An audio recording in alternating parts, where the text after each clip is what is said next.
श्रोतेहो नमस्कार. ऐसी अक्षरे रसिके या कार्यक्रमामध्ये साहित्य दिंडी या मालेत आज ऐकूया आचार्य अत्रे हा चांगदेव काळे यांचा लेख. सन 1942 चले जाव चळवळीने जोर धरलेला होता. महात्मा गांधीजींच्यासह अनेक नेते तुरुंगात बंदिस्त करण्यात आलेले होते. त्याची गडद छाया या साहित्य संमेलनावर पडलेली नसती तरच नवल होतं. नाशिक येथे भरलेल्या 1942 सालातल्या 26व्या अखिल भारतीय साहित्य संमेलनाच्या वेळी प्रल्हाद केशव आत्रे हे अध्यक्ष होते. ते अध्यक्षीय भाषणातून याबाबत आपलं मत व्यक्त करत आहे. साहित्यिक हे स्वातंत्र्याचे भाट आहेत.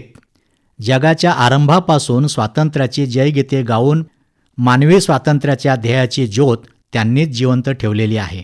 तथापि भांडवलशाही राष्ट्रात आज साहित्यिक स्वतंत्र नाहीत. जुलमी कायद्याखाली त्यांची प्रतिभा चिरडली गेली आहे. भाषण स्वातंत्र्य आणि लेखन स्वातंत्र्य हा नागरी स्वातंत्र्याचा पाया आहे. याच पायावर राजकीय स्वातंत्र्याचे जीवन उभारलेले आहे. ते भाषण आणि लेखन स्वातंत्र्य मिळविण्यासाठी लेखकांनी आपले सर्वस्व पणाला लावले पाहिजे. युद्धे बंदुकीने होत असतील ती लेखणीनेच निस्तरावी लागतात. महाराष्ट्राचे प्रमुख साहित्यिक जमलेले आहेत.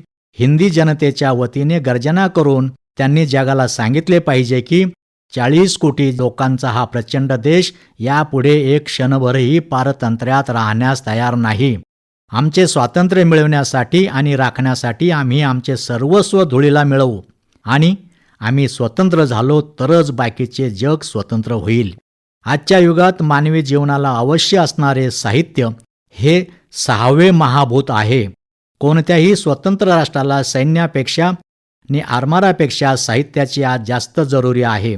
कारण सैन्य आणि आरमार फार झाले तर जिवंत राष्ट्राचे रक्षण करू शकेल, पण राष्ट्राला जिवंत ठेवण्याचे काम केवळ साहित्यच करू शकते. राष्ट्राच्या पौरुषाच्या आणि पराक्रमाच्या परंपरा जिवंत राखून त्याग, धैर्य आणि शौर्य हे गुण जनतेच्या अंगी येण्यास बंदुका आणि तोफांपेक्षा साहित्याचाच उपयोग जास्त होतो. याच विषयाला अनुषंगून ते आणखी पुढे असे म्हणतात, एका राष्ट्राने दुसऱ्या राष्ट्रावर स्वारी करून त्याला जिंकावे, त्याचे स्वातंत्र्य हिरावून घ्यावे आणि त्याला शेकडो वर्ष गुलामगिरीत ठेवावे हे मानवतेच्या विरुद्ध पाप आहे. स्वातंत्र्य हा प्रत्येक मानवाचा जन्मसिद्ध हक्क आहे. कोणत्याही राष्ट्राला दुसऱ्याचे स्वातंत्र्य हिसकावून घेण्याचा अधिकार नाही. ही विचारसरणी पुरोगामी लेखकांनी निर्भीडपणे प्रस्तुत केली पाहिजे. समाजाच्या प्रगतीला चालना देणारे वाङ्मय निर्माण करणाऱ्या लेखकाला समाजाच्या विविध स्वरूपांचे आणि लेखन कलेचे ज्ञान असून केवळ भागत नाही, तर त्याच्या लेखनामागे तत्त्वज्ञानाची स्पष्ट भूमिका असावी लागते. त्याच्या जीवनाला आणि लेखनाला सुसंगत विचारसरणी असणे जरूर असते. अशी विचारसरणी असेल तरच त्याला आपल्या लेखनाबद्दल आत्मविश्वास वाटू लागेल आणि त्याच्या हातून प्रभावी लेखन होत जाईल. महाराष्ट्रापुरतेच बोलायचे झाल्यास महाराष्ट्राच्या आजच्या भौगोलिक सीमा भाषेच्या दृष्टीने आखलेल्या नाहीत.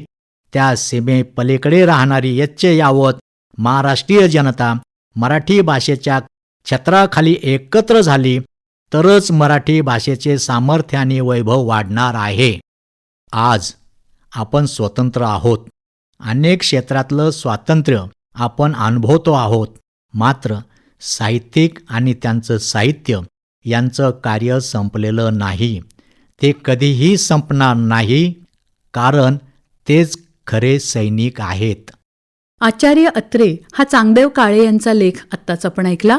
साहित्य दिंडी या मालेमध्ये ऐसी अक्षरे रसिके या कार्यक्रमात. या कार्यक्रमाला निर्मिती सहाय्य केलं होतं अंजली रोडत यांनी आणि सादर करत्या होत्या ज्योत्स्ना केतकर. पुन्हा भेटूया उद्याच्या भागात. नमस्कार.